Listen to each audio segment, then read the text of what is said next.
Hi, I'm Adrian Warnock from adrianwarnock.com, and I'm here with Scott Thomas. Hello. Thank you very much for joining us, Scott. Now, Scott's the director of the Acts 29 network, and you've been travelling with Mark. You're actually based at Mars Hill Church, I understand, as well, one of the pastors there. Yes, that's correct. And I think you've got about 5 other jobs. I got about 6 other jobs. 6 other jobs, okay. Do you want to just tell us all the jobs then? Well, I'm one of the executive elders of Mars Hill Church, and I also are training coaches to train and coach church planters. I also oversee the church campus pastors. We have multiple campuses, multiple churches connected with Mars Hill Church, and so I oversee them. Also began a pastor training program where we're bringing church planters in from all over the country, and we're training them for a year's time so that they become fully equipped church planters ready to be sent out through our Acts 29 network. Also started the Church Leadership Center, and so we have a group of men who are directing this, training up young emerging leaders, so they're not ready to plant, but we want to have that minor league, if you will, of church planters in the making.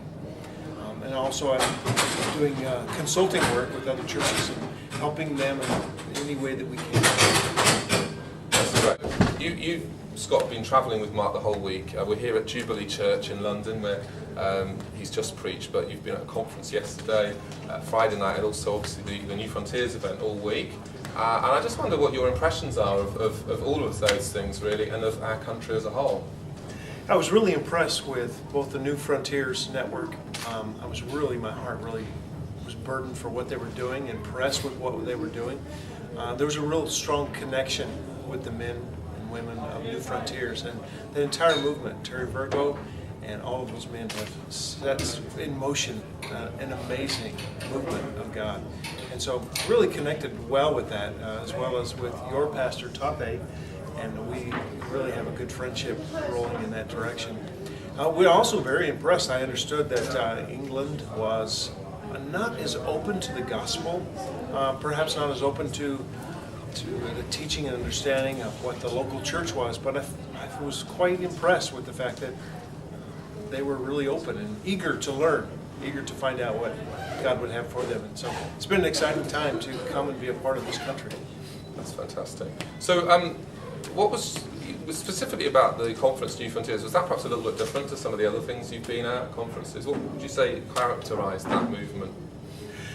Well, it certainly was a church movement and a church service, and so it was in respect to that way. It was a lot like the same that we've experienced in the past. So similar to Acts 29 in that sense? Sure, yeah. But, just in a different culture, and so it's pretty exciting.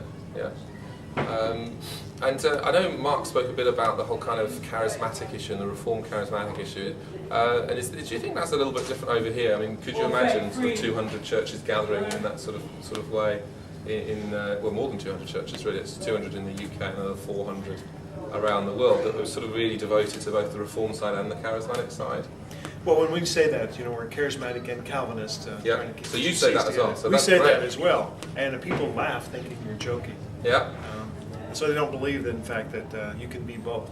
But that's because of what America knows as charismatic isn't what's characteristic over here, and particularly what at least New Frontiers is doing, is real balanced. We call it charismatic with a seatbelt. Yeah. We call it charismatic with a parachute.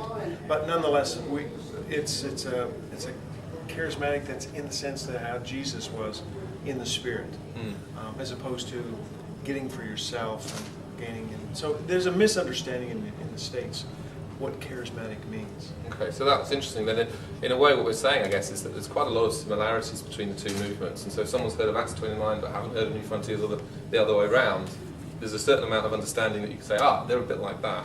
Coming in from the airport, we were talking with Tape, and he was explaining what the New Frontiers was all about. And Mark and I kept looking at each other, saying, "Man, they're just so similar." That's interesting. That's very interesting. So.